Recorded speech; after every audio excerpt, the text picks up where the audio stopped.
Hello po, good afternoon sa lahat, especially kay founder.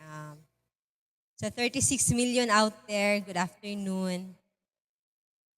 Sa lahat-lahat ng mga kasama ko. And ako nga pala po si AG Lisel with ID number 139468889. Um,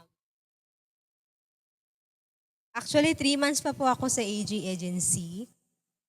And first time din akong nag-join ng PLC. At first, hesitant, ano bang meron dito? Kasi may pagka-introvert kasi ako. But later on, sa first PLC day, si Ate Shirley ang una kong nakasalamuha and then followed by TL, then sunod-sunod na.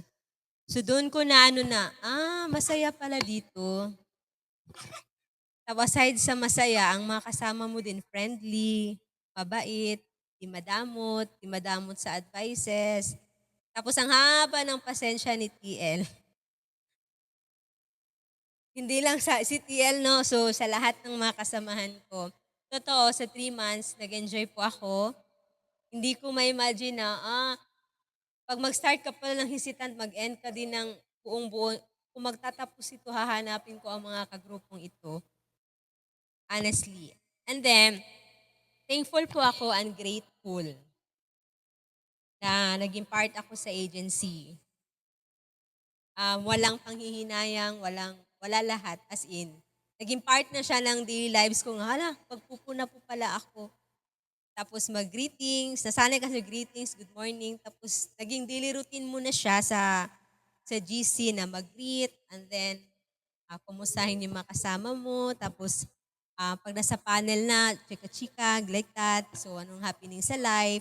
So hindi lang siya basta friends, super nakabuo tayo dito ng um, unexpected the friendship. Sana po, kung matapos mang PLC na to, ang communication andyan pa rin. Thank you po sa mga manager, sa founder, especially po sa first PLC team ko na Bola-Bola. Thank you and yun lang po. God bless everyone. Back to you, TL. Thank you, Ate Lisel. Ano, sunod po ay si Jay. Welcome. So good afternoon for everyone, lalo